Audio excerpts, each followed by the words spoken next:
of the HTML5 beta, there's another bonus behind the scenes for your delectation. Paul M took your HTML5 questions to Mods Mark and Conor, and started with a question from Baku, who asked, will veteran players be given first access to the beta alongside any gold membership subscribers? All our gold and silver members of the Premier Club will be given first access to the beta.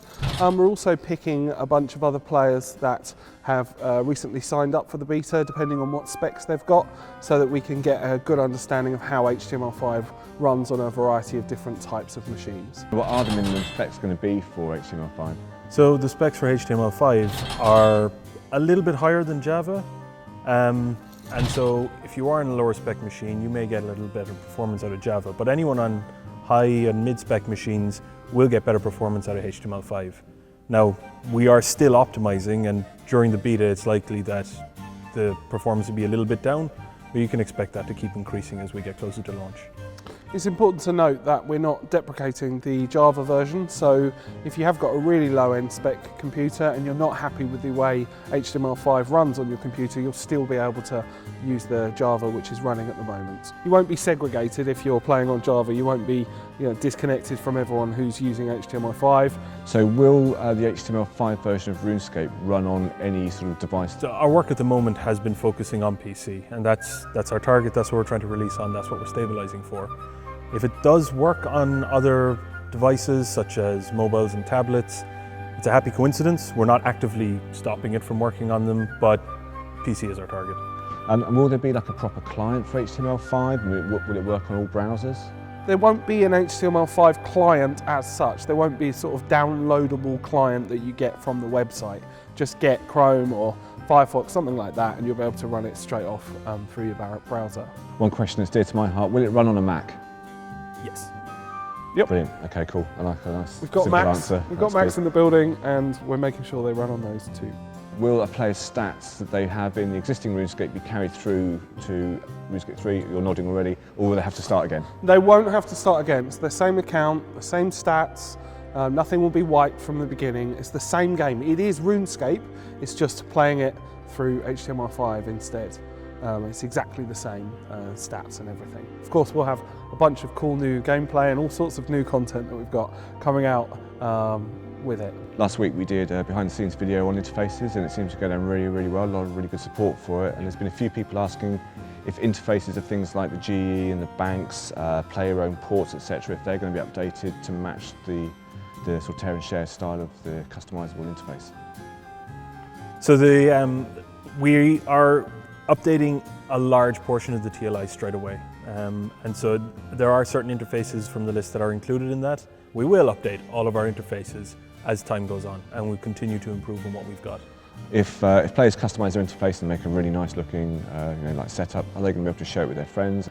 It is something that ultimately we'll want to do, that customise and share, create and share. That's really kind of motif for a lot of the things that Jim and the team are doing with the top level interface work. But although you'll be able to build whatever you like, you won't be able to share those things straight away. We will be keeping an eye on what everybody's doing, so if people start to make really good builds, we could potentially offer those as presets, in an interim before we get to a stage where everyone can just share whatever they're building. So if someone is lucky enough to be on the beta, how will they know? We will be sending out emails to those who are actually, who have been accepted into the beta. If you don't get the email, if you don't see the email, you can try and access the beta on the time and you will be able to access the page. But everybody who's getting in should be able to see an email in their inbox on the day. Quite an interesting question we had, which is coming from Hidley East, says that with the extended draw distance, is that going to make the world of RuneScape actually feel smaller because you'll be able to see more stuff? Or the thing about being able to see all of the space around you is you actually feel like you're part of a living, breathing world. You'll be able to see the spaces and villages that are next door to each other, and it feels much more organic. And I actually think that will make the world feel so much bigger, and also a connected place. I mean, you're not going to be able to see from one end of the island to the other, are you? It's real kind of draw distance. It's not infinite draw distance just because you can. One of the big things you notice when you start playing with it is the richness of the content. When you were kept to just such a small space, there were like a couple of trees, some animals, some NPCs, but when you push it out, you start understanding, oh, that's not a couple of trees, that's a forest. And that's not just a couple of NPCs, that's a city full of people. Will RS3 include day and night cycles or more weather effects, that kind of thing?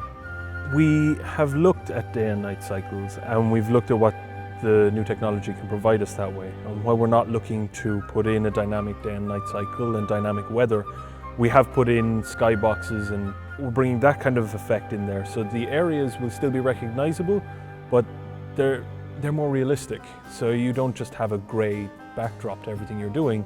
You see clouds and you see like nice blue skies in certain areas. Obviously, like up in the more wintry, icy areas, you'll have all the snow effects that already exist, and they look much nicer. Then, as Conor says, the skybox is great. So when you're running across the desert, you've got nice open blue skies, a few clouds in the sky. It all feels, the skybox kind of reflects the environments and the emotions, the atmospherics that we want to create within the game. Cool, okay. Got one more question from our very own Mod Drebin in community management, and he would like to know, how risky will it be playing on my live account in the HTML5 beta? What if a bug kills me or something? I'm going to personally be doing doing a lot of my standard sort of skills training, going to sort of different mining environments, seeing what they look like, doing a bit of mining while I'm there. There are lots of things that you can do that are very low risk pieces of content in RuneScape.